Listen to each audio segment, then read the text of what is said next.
Does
Central Michigan IMG Sports Network? Well, coming up, it's a busy weekend for the Chippewas. On the football field, Toledo is coming to town, and it's a big one. It's Traditions Day, Band Day, Hall of Fame Day, and it's also the start of the Mid-American Conference season for the Chippewas and the Rockets as well. Friday night, it's Hall of Fame time. The Marcy Weston Hall of Fame will see 6 new inductees. We have 5 inductees and 1 team that is headed in. And if you have an opportunity and you're in Mount Pleasant tomorrow night, come on by McGurk Arena at 7 o'clock.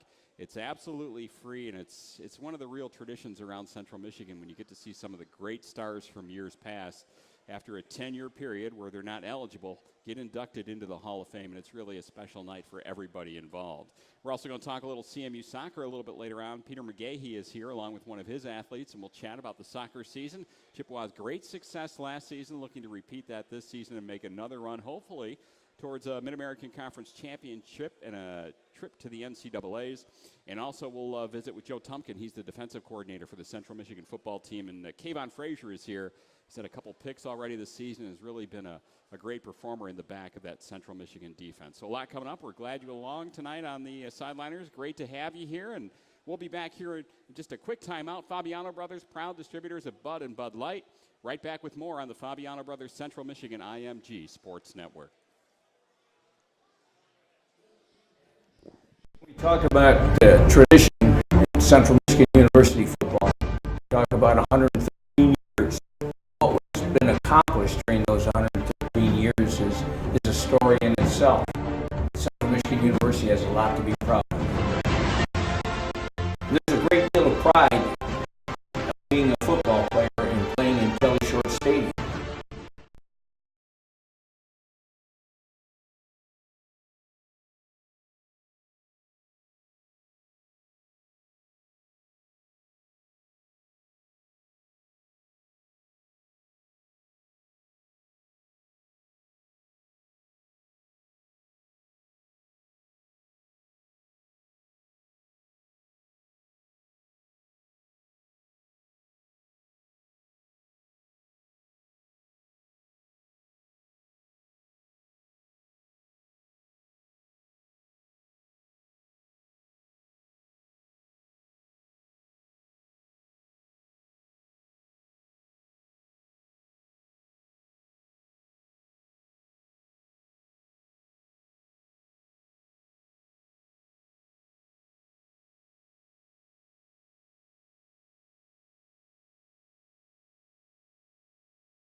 Back on the Fabiano Brothers Central Michigan IMG Sports Network, Fabiano Brothers, proud distributors of Bud and Bud Light. Don Scheido and the head coach of the Chippewas, Dan Eno, says the Sideliners program continues, and kind of a short week for you this week. You come back from Vegas, and because of the late flight back, you had to alter your schedule a little bit, didn't you? Yeah, we usually meet on Sundays and lift and run and get the video out of the way and all that. And since the trip was got back so late or early, however you want to look at it, we gave him the day off Sunday and brought him in Monday and got started on that. And now you're back in your normal rhythm? Yep, back in the normal routine, Tuesday, Wednesday, Thursday, and been a good week of practice.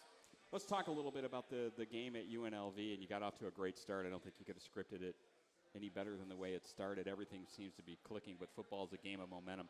Tell me what was going right for you early on and what you were seeing from your club, both offensively and defensively. Well, I think the big thing I thought our defense played outstanding in the first half, and we just played very disciplined, tackled very well, got off the field on third down, and basically what that did was it gave it the offense a bunch of turns. The offense got a lot of different turns, and I thought we were very balanced in the first half. I think Cooper Rush played outstanding. I think he was 15 of 20 in the first half or something like that. And we made plays. That's the big thing, is we made some big plays when we needed to. And, I knew they were going to make a run, Coach Houck's an outstanding coach. They got a great staff. And, watching the video against them, against Minnesota and Arizona, they look like a much improved football team, too, from the year before. And we thought it would be a dogfight. And it's exactly what it turned out to be. And in the second half, basically we just didn't make enough plays. We had opportunities and we didn't make them. I remember a couple times during the broadcast in the first half looking at the stats, and Vegas was stuck on 10 total yards there for a while, and it was just mind-boggling to see a team, and we knew the talent coming in, to shut them down the way you did. You got their starting quarterback out of the ball game, which in retrospect may not have been the best thing, but they were so frustrated offensively, and you talked about it. They were trying to do what you did the week before against New Hampshire, and that was find a spark, and they got it. Yeah, they did. That guy came in, and he played very well. But the frustrating thing for us was in the second half, I think at least 3 times on third down we had guys tackled short and would have got off the field, and we didn't, and allow them to score on those drives. And that's what we have to do. And then on the flip side of it, offensively, we couldn't run the ball in the second half. We got very one-dimensional, and then you start to see their pass rush and athleticism come into play. And we got to remain balanced on offense. That's a huge key for us. It looked like later on in that ball game they weren't rushing as many people and were sitting back in coverage. And for a young quarterback like a Cooper Rush, trying to navigate through all those bodies got to be difficult. Yeah, he made a couple freshman mistakes. He also made some great plays and had some great moments as well. And you can't put it all on his shoulders. Like I said, I think we got too one-dimensional in the second half, and we can't do that. We got to remain balanced. The offense just works better when we're balanced. When you have somebody like that that's so young in his career, I thought it was very impressive the way he came out. And when you graded him after the game, I would think, even though there were a couple mistakes in the second half, you have to be pretty happy about what you saw. Yeah, like I said, you take 2 of the throws away. He missed the throw that you don't see on the tape. They blew a coverage on a third down play with a guy open. There would have been a touchdown, and he missed them. But other than that, like I said, he had some big throws too, some big throws on third down, and he competed. Loved the way he competed. I love his composure. Like the way he responds to all the situations, and everything. And one thing that's been nice to see, it bothered him. Mm-hmm. After the game and even up through Monday into Tuesday, we had to, Coach Watts had to grab him by the face mask and shake his helmet and tell him that game's over, man. You got to move on, which is another thing as a young player you have to learn, especially playing that position, is that, you're going to have the ball in your hand every play. You're not going to ever play perfect. You're never going to play a perfect game. You're going to make mistakes. You got to bounce back from a bad play. You got to bounce back from a bad quarter, and you can't let it bother you. And he did bounce back, and he had a very good week of practice. It's a fine line, isn't it? You like to see the fact that it bothered him, but at the same time, you talked about you got to put that game behind you, and that's something that's learned over time. And as a quarterback, you can appreciate that. Absolutely. I used to, get down, when I played. If we didn't win, and I didn't think I played well, it would really bother me. And that's one thing you have to learn as a young player, is that no matter what happens, come Monday, Tuesday, you got to move on to the next opponent. dealing with adversity when you lose, and when you win, dealing with success. You know, you have to learn how to, as an athlete, deal with both of those situations. And the best thing to do is stay on an even keel and don't get too high with the highs, don't get too low with the lows. You talked about getting the running game going, and you weren't happy with the way it performed in the second half. When you went back and looked at the tape, what's going to be the difference against Toledo in getting the running game going? I think we got to be more consistent, you know, and we got to move people more. You know what I mean? When we're on people and we're moving people, our backs are good enough to find holes and seams and make yards. And I think that's one thing. And the other thing is we have to just continue to be persistent and continue to call runs. I think that was, you know, that's one thing that's easier said than done sometimes when the game's getting away from you and you're not running the ball very well. It's tough to do, but we have to stay very persistent and continue to run the football. That balance is so important, and I know you look at it after the game. And do you go back afterwards and go, boy, I wish I would have stuck to the run a little bit more here or done this a little bit more here? You know, we do that, and you know, this game in particular, I didn't do that. I looked at it and I said, you know what, we were having trouble, you know, finding seams in the second half. And I thought our quarterback was playing well, and I thought we had good matchups on the outside. And Titus was catching balls, Courtney Williams was catching balls, Jesse Crow was catching balls, Flory was catching balls. And we thought that if, you know, and as we looked at the tape, we had guys open in the second half, and we just didn't make the same plays that we made in the first half. And I think that was the thing that was most frustrating for us offensively.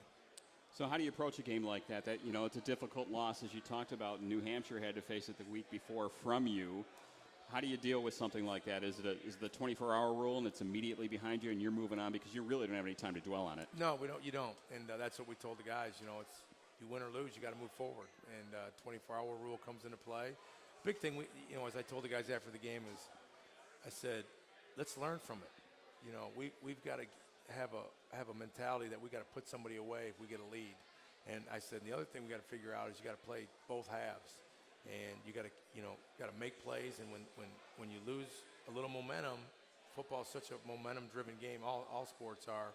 You got to have somebody step up and make a play and get the momentum switch back. And that could be from anybody. That could be a special teams play, a defensive play, a sack, a tip ball. Offensively, just a normal first down run. If somebody breaks a tackle and makes a 20-yard run, and you can get the momentum flip back again. So don't wait for somebody else to make a play. You make it, and then as coaches, we got to continue to put them in those positions where they can make the plays. We thought one of the keys was right before halftime when they got that touchdown. If you could have got into the locker room still with that 21-0 lead, then you have the Vegas guys kind of looking around at themselves because really nothing went well for them until that last drive. Yeah, I agree with you. And as I looked up, I felt the same thing. But hey, 21-7.5, 21-0 on the road. We're on the road. Yeah. We felt very good about where we were, and we just got to finish.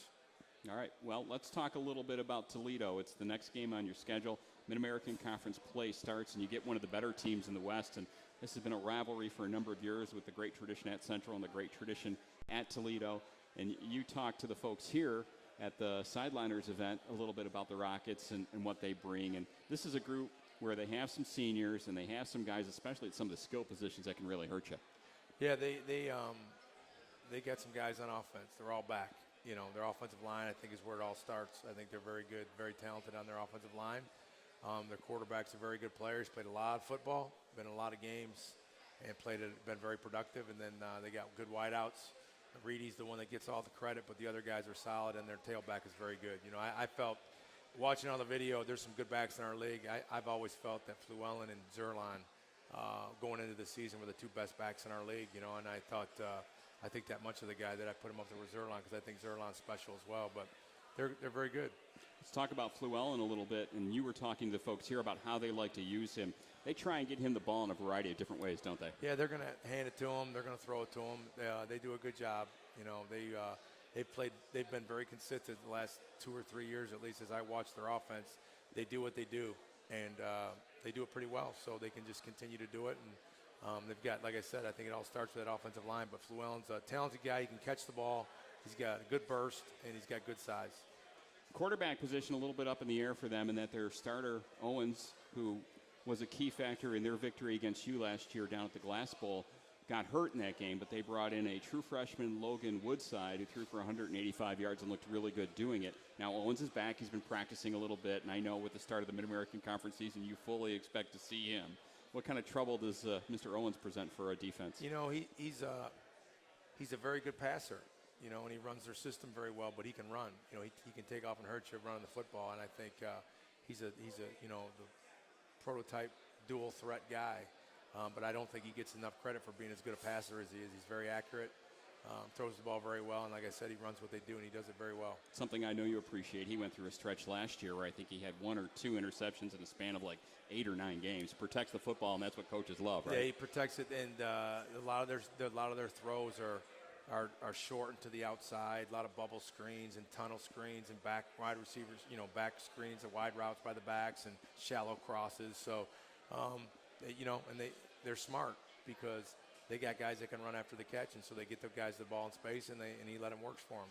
Coach Tumpkin will be here in a little bit, and we'll talk about the defense and what you need to do defensively. But we'll take a quick timeout. We'll come back more, talk a little bit about the matchup with the Rockets of Toledo and a little bit more on the CMU football program. Before we go to the break, remind you that this week's Members First Credit Union Scholar Athlete of the Week is Kelly Schubert of the Women's Cross Country program. She's a native of Free Soil, Michigan, has earned a 3.95 grade point average, posted a top 10 finish at the Spartan Invitational in East Lansing last Friday by besting her personal record in the 6K by a whole minute. Sophomore across the finish line with a time of 21:47. She finished 10th in the women's race. Kelly Schubert, this week's Members First Credit Union Scholar Athlete of the Week. Members First Credit Union making a positive difference now with 2 locations in Mount Pleasant. Talk a little more football with the head coach of the Chippewas after this timeout right here on the Fabiano Brothers, Central Michigan IMG Sports Network. Every 10 or 15 years, a film is produced that is so overwhelming, its intensity may be more than some wish to be exposed to. Those people should be forewarned.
Central Michigan IMG Sports Network, Fabiano Brothers, proud distributors of Bud and Bud Light. It's the Sideliners program. Don Scheido along with the head coach of the Chippewas, Dan Eno. CMU leads the all-time series with Toledo, 20-18-3.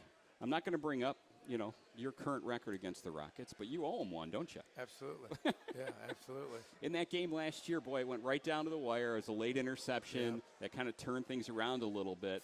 But Toledo had a really good season last year, so it's got to give your guys a lot of confidence to know you went down to the Glass Bowl last year and you were right there at the end of that game. Yeah, we were up 21-10 at one point in the second quarter, and, you know, they came back, and then we came back, and they came back. It was back and forth. I thought our guys played very well, and like you said, it was an untimely interception down the stretch that ultimately cost us that game. But, yeah, I mean, you know, our guys feel real good about this conference, about MAC play, and, you know, I think we got a chance to have a very good football team, you know, and we're excited to play this Saturday. Are you expecting a somewhat similar game in the fact that was relatively high scoring? Toledo's young on defense. You guys have been able to move the football pretty good so far this season. You know, I don't know. It's tough to say. You know, every game's a little different. You know how it works out. I know, you know, both sides of the ball are looking to do whatever we need to do to win the game. So, you know, we'll kind of see how that plays out. But I think their offense is very good, and I know this. We're gonna have to score some points to win. And you know, there was times last year when our defense, again, just like against UNLV, in the first half, played outstanding against Toledo last year, and I thought played very, very well. And we're going to have to play with that same energy and same passion that we carried in that first half of that game.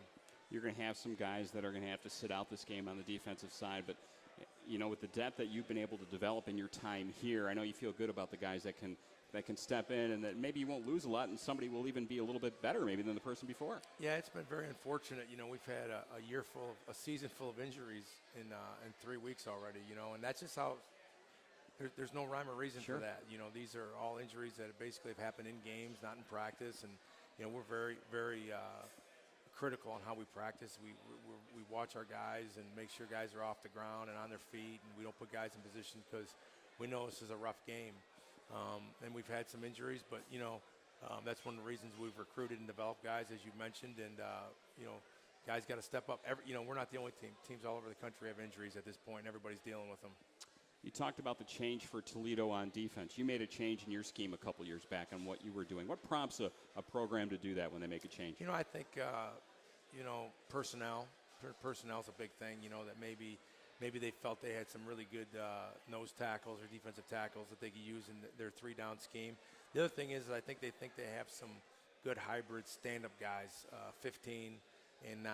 I'm not good with names. You guys just watch numbers on tape numbers anyway, on right? tape, but Christian Smith and then 15, both those guys are guys they stand up and move around and put their hand down. And so I think they're also trying to get those guys matchups and get them matched up on backs when they can in protection or tight ends and those types of things. So I think that's the biggest thing is you want to take your personnel and put them in the best position they can to have success. J-Rone Elliott, sound familiar? That's it. Yep, the 6'3" senior up front, 240 pounds, has been a good player for them, as you talked about so far this season. So when you look at a defense and you're attacking that as an offensive guy, do you have a preference on what you see, all the crazy schemes, or does everything have gaps and it's just making plays?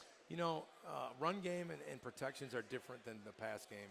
The pass game is you have your concepts, your pass concepts that you run, and you know, and most of those are going to be built and have answers for 2-deep zone or 3-deep zone or man free or cover 2.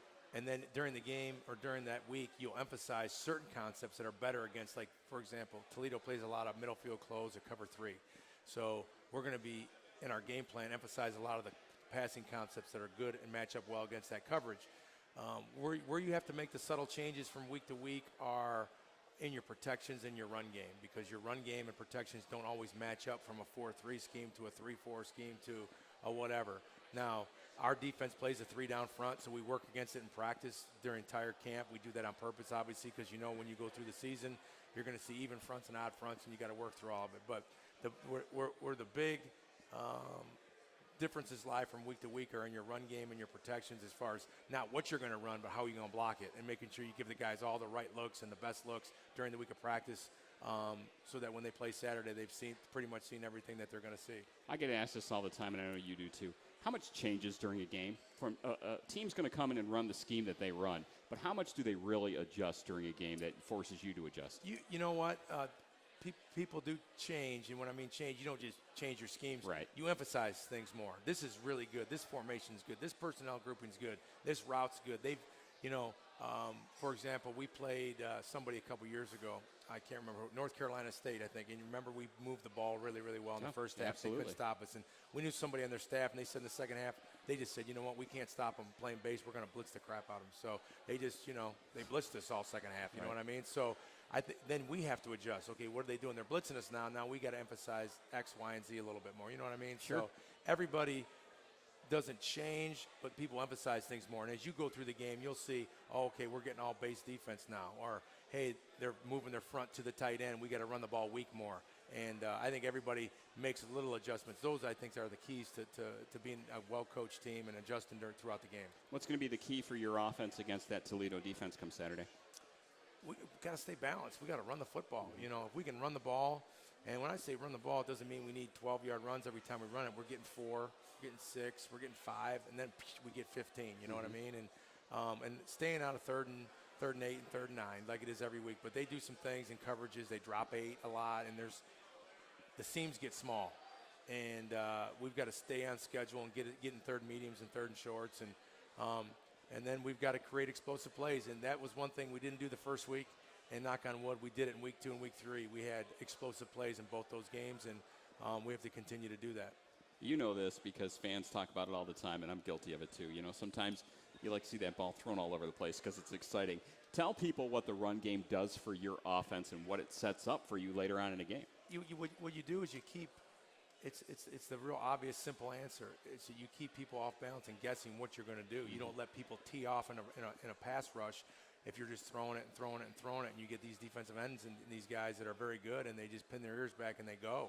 They don't have to play a run or play their gap. And when you have guys that are playing their gaps and playing the run, and they're at least conscious of it, it makes pass protection easier, which then in turn makes throwing the ball easier. And for your line, I would assume, much rather run block than pass block because they're firing off the line. They actually get to hit somebody and wear somebody down a little bit. Absolutely, and then you have to also remember when you're running the ball, it's demoralizing for the other team because there's no answer for it. Right. You know, when the team's passing the ball, you know, the ball gets batted. Now it's 2nd and 10. A guy drops the ball. It's 3rd and 10. You know what I mean? When you're running the ball, it's safer. You know, you're getting 4, you're getting 5. It's 3rd and 1. You know what I mean? And you're eating up the clock and you're doing those types of things. So to be balanced, I think is a total key.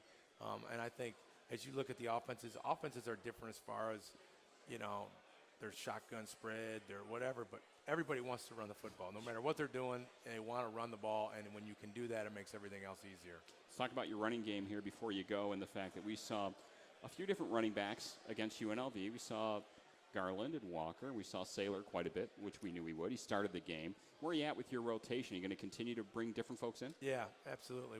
I think, you know, we've got to play 2 and 3. Anthony Garland's going to play again this week. And then Maurice Shoemaker is going to play some this week, too. He hasn't played yet this year. He had a tremendous week of practice. And, you know, we're going to get him on the field, so expect to see him some Saturday as well. I've seen him at scrimmages and in practice a little bit. For people who haven't seen him, explain a little bit how he's different than the rest of them. Maurice has got a little more wiggle to him, yeah. You know, and he's kind of sneaky fast, too, you know, and he's got good hips, and he makes guys miss. And like I said, he's had a real good week. He's been very focused, and, you know, he's just a freshman, you know, and these guys all develop at different rates, and we just want to get him in the game. We want to get his feet wet. I think he could be a guy that could really help us as we go down the stretch. Is there something to be said for a change of pace at running back when you bring in guys with different styles to keep the defense on their toes a little bit? I think that's a positive. I also think it's good for the tailback to come out and watch somebody else run a little bit too. And I coached running backs before, and I've been around some good ones, and it just seems to me that when someone else is out there getting that 12-yard run, the guy all of a sudden wants to get out there and get himself a 12-yard run too. So I think there's a little bit of that goes with it too. I think the competition, the pushing, hey, that guy's running hard and breaking tackles, you know, if I want to continue to get my 15, 20 carries, I'm going to have to do the same thing. Absolutely. Competition is a good thing. It'll be a very competitive game on Saturday. Before we let you go, we talked about a key for your offense. What else do you need to see to get a victory over the Rockets? You know, we've got to tackle in space. We got to get Llewellyn down. We got to get Reedy down. And we've got to try to limit their explosive plays. I think that's going to be very important in the game. To get them in 3rd and long. And also the kicking game is going to be huge. We've got to win special teams. Special teams last year on that game hurt us. It's a difference, really. It was a difference in the football game, and we've emphasized that this week, and we've got to be very solid in the kicking game. All right. Well, best of luck on Saturday. Thanks for taking some time with us. It's always a Coach pleasure. Tompkins coming along here in just a little bit. You got a couple words on him before Coach he gets Crumpkin? We call him Coach Crumpkin. He's grumpy all the time, but all defensive coaches are grumpy. Absolutely. Coach is doing a tremendous job, and we've improved a lot on defense, and I hope we can continue to play that way this year because I think our coaches are doing a very good job, and I think our players are doing a good job. And again, like I said, we've had some injuries and things, but we just got to keep grinding away, keep tackling, and these coaches prepare, and Archie Collins and George Rickham-Strict and Kyle Nystrom and Joe, these guys do a super job. And finally, I think for folks to expect defensively, you and I are old enough to remember, you're not holding people under 10 points anymore. The game has changed, hasn't it? I'd like to hold people under 10 points. I can tell you that. I'd like to hold them to 0. But, yeah, it's I mean, tough to it's do. just, it's so much wide open, and people throw the ball very, very well. And You people can't touch anybody anymore. Yeah, you can't touch the the wide outs, and you can't hold them, and you can't tackle them anymore, and all that. So, yeah, it seems like every rule has an effect. That's probably why the defensive coaches are grumpy all the time, because it seems like every rule that comes out, it's a kind of helps the offense, if you will. Absolutely. All right, thank you very much. Good luck on Saturday. Thanks, Don. Thanks for stopping by. We appreciate it. All right, that's the head coach of the Chippewas, Dan Enos, and we'll catch up with him, obviously, on Saturday, too, when the Chippewas take on the Rockets. Before we go, remind you that the Michigan Dairy Farmers are proud to provide post-workout chocolate milk for CMU student-athletes. Nutrient-rich chocolate milks helps athletes refuel and rehydrate after intense exercise. Fabiano Brothers, proud distributors of Bud and Bud Light. Will be right back on the Fabiano Brothers Central Michigan IMG Sports Network. We talk about tradition in Central Michigan University football. We talk about 113 years. And what has been accomplished during those 113 years is a story in itself. Central Michigan University has a lot to be proud of. There's a great deal of pride of being a football player and playing in Kelly Short Stadium. Tradition doesn't come easy. In order to have tradition, you have to have success. But every member that wears the maroon and gold has a responsibility. Time to drink your 2013.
Back on the CMU Sideliners, presented by the Fabiano Brothers Central Michigan IMG Sports Network with the YP app, YP.com site, and YP Real Yellow Pages directory.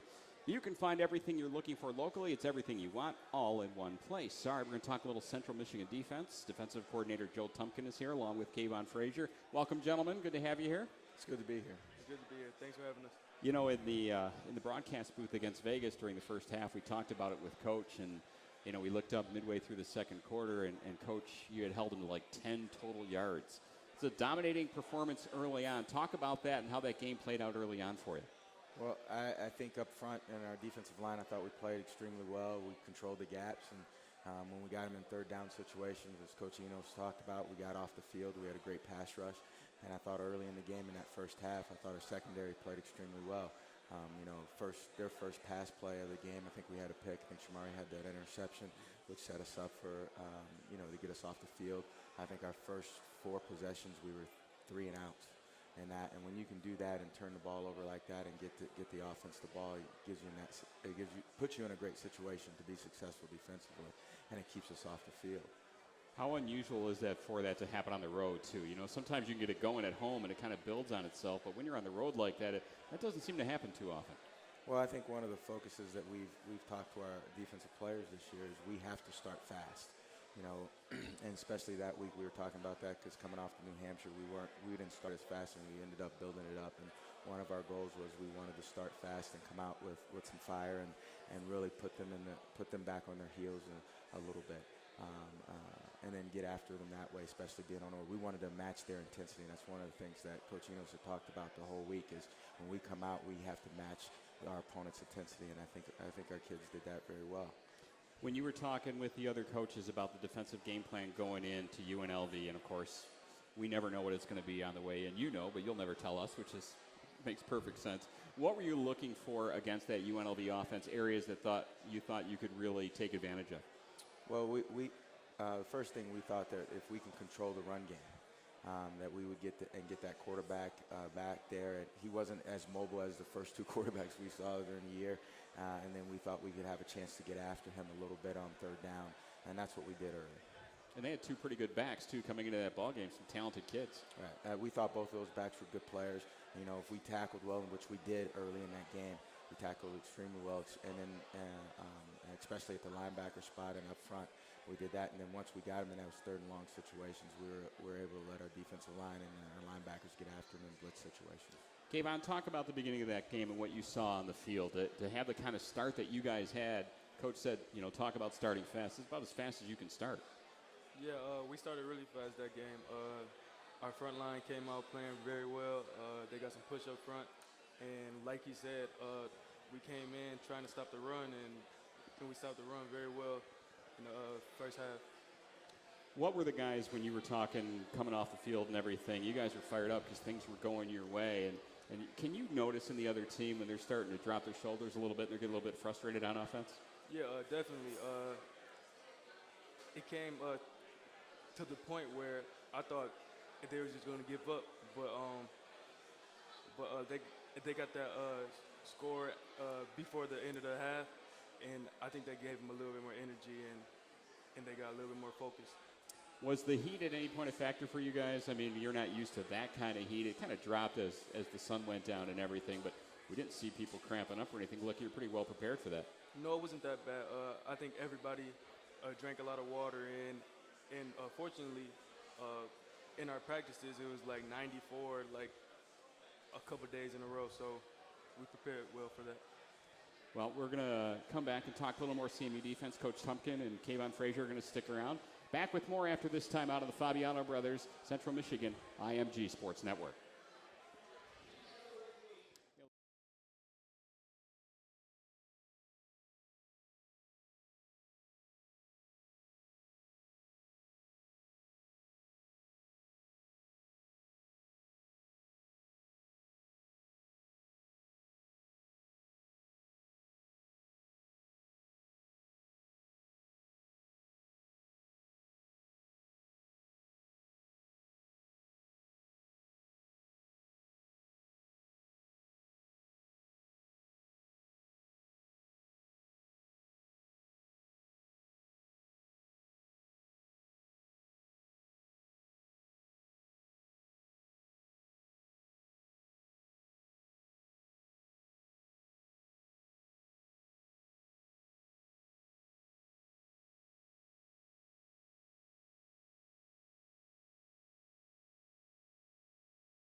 Back on the Fabiano Brothers Central Michigan IMG Sports Network. Fabiano Brothers, proud distributors of Bud and Bud Light. It's the Sideliners program. Kayvon Frazier is here, the sophomore defensive back out of Grand Rapids Christian High School, tied for the top of the Mid-American Conference with a couple picks. That's got to make you feel somewhat good, even though I know you'd trade it for a victory, wouldn't you?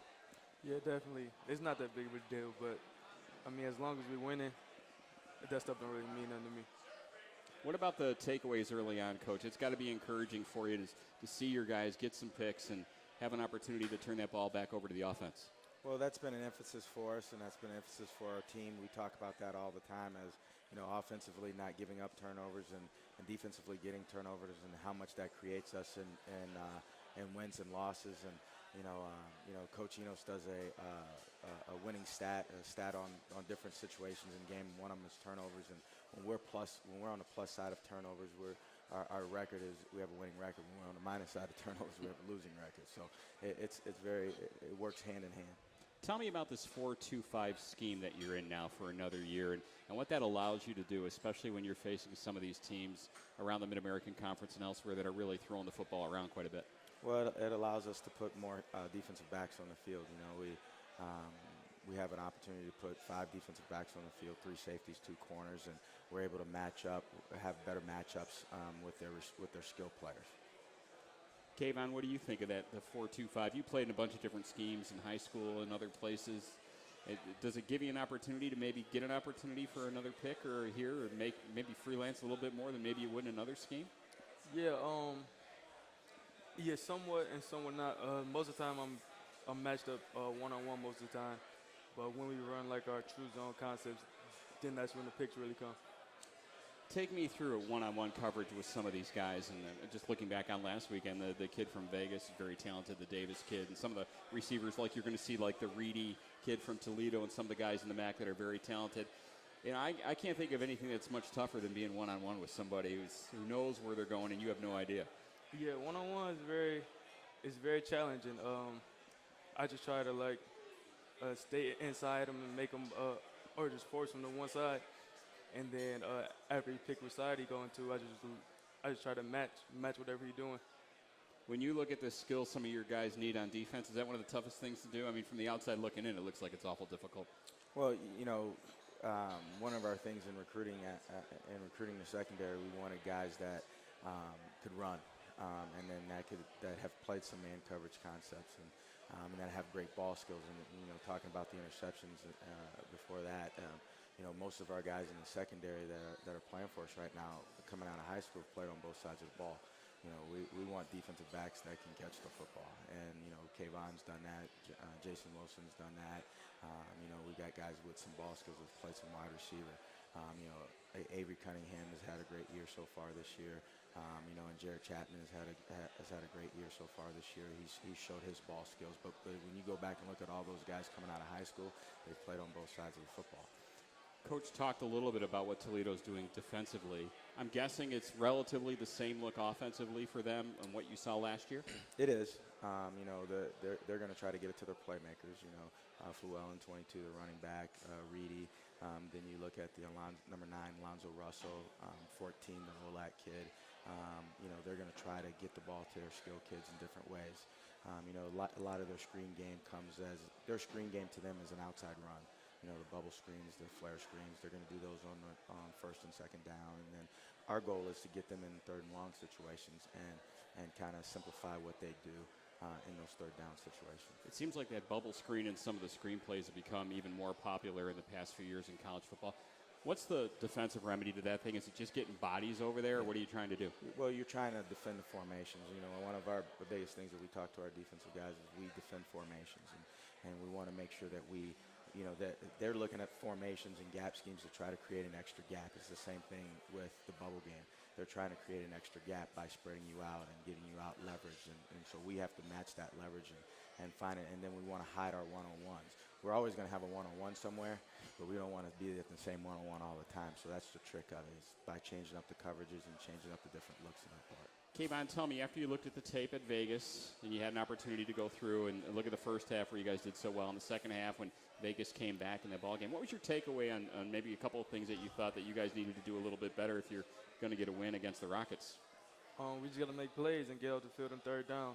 I don't think the second half we got off the field on third down very much, and we didn't make too many plays in the second half either. Yeah, it was a tough one to watch a team come back like that. But the nice thing about college football is you have another opportunity coming up on Saturday. And the challenge is out there. It's a very good offensive football team against the Rockets. You're finally into MAC play. What does that mean to you and the guys? It's very big. This is mainly what matters for our season. All our goals is still ahead. Win the MAC, getting a good bowl game. But it starts now. We gotta start up Saturday. Coach, is there a difference at all in a week when you got your big conference opener as opposed to a non-conference game? I know you treat all the games alike, but is there a little something different in the air? Yeah, the intensity level is, Coach Grumpkin gets grumpier as the point gets into when we get into a first conference game, and we were a little edgy, because we're making a bit of a point of what this game is. It's a big rivalry game for us, and get them focused in that type of situation and understand the importance of starting off our conference season the right way. Well, good luck on Saturday against Toledo. Another pick, maybe bring a smile to his face, you think? Yeah, I'm going to try. All right, guys, thanks so much. Good luck on Saturday. All right, going to come back on the Sideliners program. We're going to talk a little Central Michigan women's soccer on the other side right here on the Fabiano Brothers Central Michigan IMG Sports Network.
I think he does. Straight up beats Dr. Dre over there. He's probably listening to music. No, he's slacking. He's listening to Oh, us. crap. Whoops. Welcome back on the CMU Sideliners, brought to you by Fabiano Brothers. Don Scheidel, along with a member of the Central Michigan women's soccer team and the coach of the women's soccer team, Peter McGahey. Welcome. Good to have you here. Don, thanks very much for having us. You want to introduce the young lady you brought with you? Nicole Samuel has come out and joined us today. Tell me a little bit about her and what she brings to your program. I think Nikki's maturity in terms of how she's approached the season, handling all the challenges and adversity that we've had, has really been special. And she's really made a really positive impact every time she's gone out and played. And the really piece is she's absolutely making the other players around her better. Nikki, welcome. Good to have you here. Thank you. You're from Ontario. Yes. Tell me about your journey to Central Michigan. It's a long one. Brantford was outside of Toronto? Yeah, it's like an hour and a half outside Kind of Toronto. on the way. Yeah. Yeah. Yeah, it's a good drive, though. Tell me about how you ended up at CMU. Well, I don't really know. It was just kind of something that happened. Like, they saw me at a tournament, and I liked the school when I came, so it was good to go after that. Coach, give me an idea of soccer in Ontario compared to soccer in the States. What's the difference at her level, at the prep level? the similarity between top-level players like Nikki in Canada and top-level players in the United States is very similar. It's just some of the months in Canada are a little colder. Absolutely, we know that. And they're cold enough here, so you're used to our weather. Yeah, kind of. Absolutely. Hey, tell me about your journey. Welcome, by the way. So I think it's the first time we've had you on the program, and you're new at Central Michigan. You're taking over a program that's had a lot of success, has some history, and you're coming from a northern climate as well, aren't you? Yes, sir. We were at Minnesota State for the last 5 years, and we're very fortunate to be able to have the opportunity here at Central. So the climate and all that stuff is very, very similar. Your program, you were very successful where you were at. Is it tough for a new coach to come in and kind of meld what they were doing with what the existing team was already doing, or how do you approach that as a new head coach? I think change is always difficult. I think change in our own lives and change in terms of when you're trying to get a group of people to see things a little bit differently, try things in a new way, certainly has its inherent challenges, but we're certainly making good progress, I think. So you get to Central Michigan, you're excited, you're going to have a good team, you've got a lot of talent, and then the unspeakable happens. You lose one of your players in an auto accident, and from all accounts, you've handled that very, very well, about as well as could be expected. Take us through that we don't want to spend a lot of time on it, but it's really impacted your program, hasn't it? Yes. I think it's impacted our program and certainly the women in the program and our student athletes much more than sort of a quick 30-second answer could give. But I think it's also created opportunities for the program and the women to come together, to grow, to face some challenges and realities about life in a new way. So you have the challenge of that. You have the challenge of becoming a new head coach at this level. What's the difference for you from where you were and what you're stepping into now and some of the teams that you see on the schedule here at Central Michigan? Some of the teams that we've been fortunate enough to play this season and I think have competed with very well certainly raised the bar in terms of what I think the biggest difference that I've noticed is the technical speed at how fast the players here at this level are able to solve the problems with the ball. I think in the program where we were, the athleticism and those things is similar, but really is a problem solving on the ball and being able to break teams down defensively without over-relying on your athleticism is a major difference. And Nikki, what about you, the transition on the field from where you were in Brantford to coming to CMU and now playing some of the top teams around this area? I definitely think the level of competition is like a lot harder. You know, it's more competitive. There's a different kind of edge. So I've had to like step up my game and do a lot of things differently than I'm used to. But overall, I think it's pretty good. All right, we're going to come back, talk a little more about CMU women's soccer, find out what's coming up. I know you guys have a big match coming up this weekend as well. We'll do that after this timeout and remind you that you need to visit themorningsun.com for the latest sports and news updates. The Morning Sun in print every day and online all the time. Back with more on the Fabiano Brothers Central Michigan IMG Sports Network.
Back on the CMU Sideliners program for a final time, brought to you by Fabiano Brothers.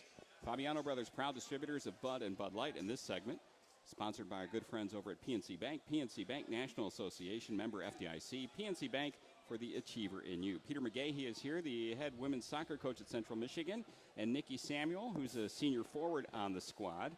All right, let's talk about your schedule a little bit. They didn't do you any favors. You didn't have a whole lot of input coming in about what the schedule was going to be because it was already set up for you. And you face some really good competition. I think that the schedule is indicative of the past success of the program and really acknowledges, I think, the efforts and the success of the student athletes have had historically in terms of allowing us to get on the schedule with some of the teams that we've played, in terms of 3 or 4 teams that are in the top 25 for sure, and some teams I think that can absolutely be there near the end of the season. But I think despite the challenges and adversities that we've had, it's certainly a schedule that sets the expectation very high, both for this team and in the future. The other thing that you talked about was the bonding that's been taking place, and it's easy to bond when you're never at home.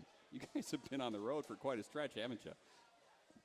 I assume, just like our student athletes, the suitcase at my house has not been unpacked very much. Nikki, how tough is that for you and the other young ladies on the team when you're just constantly on the road here in the non-conference season? It's hard, but we do get through it because, we do a lot of fun things on the road, and, we just kind of like look to each other for that kind of extra push. So it's not easy, but it's not hard. And there's nowhere else for you to go. I mean, when you're at home, you guys are kind of spread out a little bit. People are living in different places. But when you're on the road, you're spending time with each other. That bonding happens and really can help you down the road, can't it? Yeah, it really can. I think the closer we are, the stronger we're going to be. If you look back on your teams, on where you came from, and there was one characteristic that you're trying to bring to Central Michigan, and people talk about your teams back there, what would they say? What was the one thing that would kind of jump out at them? They cared about each other, and they competed as a family, and they worked hard with and for each other. And I think that would be the thing that, if you encapsulate the 5 years we were at Minnesota State, that would be how I would describe that. And those things, I think, are off to a very good start here. So you get the win at Detroit, and then you're on the road, and you have some tough games on the road, and now you're finally back home, and you've got Dayton coming to Mount Pleasant. You're going to see them tomorrow at 5 o'clock. I know you're encouraging everybody to get out. Weather looking okay for you? Is going to be... One of the things is that in my family, I'm not the weather watcher. That belongs to my wife. So we'll show up and play. You got to play it any way you can. We got to play it. As long as it's not lightning, we'll be okay. You've gotten some great support, and the women's soccer program here has really gotten a lot of support. What's it mean to you, Nikki, when you guys have a bunch of people out there watching you play? It shows that we have some true soccer fans and people that actually love the game like we do. So it's really good to see that kind of atmosphere. Okay, what kind of challenges are the Flyers of Dayton? Again, another top 50 team is going to be able to put us under pressure, be able to absorb some of our pressure. And again, I think anytime that you're able to get them at home after the long road trip, again, the fan support that we had for the Detroit game, a lot of people ringing the field and those things, it was really a tremendous environment for our women to play in. And again, we're looking for a good crowd support and a great game tomorrow. What are you going to have to do to get a win? What are you looking for specifically on the field, some of the things you're trying to improve upon as you go forward? It sounds so simple, but we're going to have to score goals at critical moments and in the right moments and be able to capitalize on those types of things that we're able to create with the other teams. And I think, if anything, that our road trip has prepared us for is I think we should be a pretty confident team defensively, because it has taken some very good teams quite a while and a lot of work to break us down. And I think that that's something that we can definitely build on moving forward. So you have Dayton at home, and then you go on the road. You start the MAC season at Kent and then at Ohio. And then you got a nice stretch where you're going to be home for 4 consecutive matches, Western, Eastern, Toledo, and Northern Illinois. So are you thinking to yourself, if you can survive that early road trip and then get things going at home, you're going to be in pretty good shape? I think one of the things that we talk a lot about with the team is to be 1-0, and our focus really right now is on Dayton tomorrow, and then we'll look at the road trip and beginning the MAC season starting on Saturday. Nikki, you've been in this program for a few years, and you've seen it kind of blossom. And now when you go and you play somewhere, everybody knows Central Michigan soccer, don't they? You kind of have a bullseye on your back, don't you? Yeah, just a little bit. It's different than when you first got here, I would imagine. It's a little bit different, but, I mean, Central, I feel like, has always been kind of that target school because the way we play is just, it's developed and it's different. So I mean, I'm getting kind of used to that, so it's not something to be scared of or anything. Well, thank you so much for stopping by. We appreciate it. We got to run. That's going to do it for the CMU Sideliners right here on the Fabiano Brothers Central Michigan IMG Sports Network.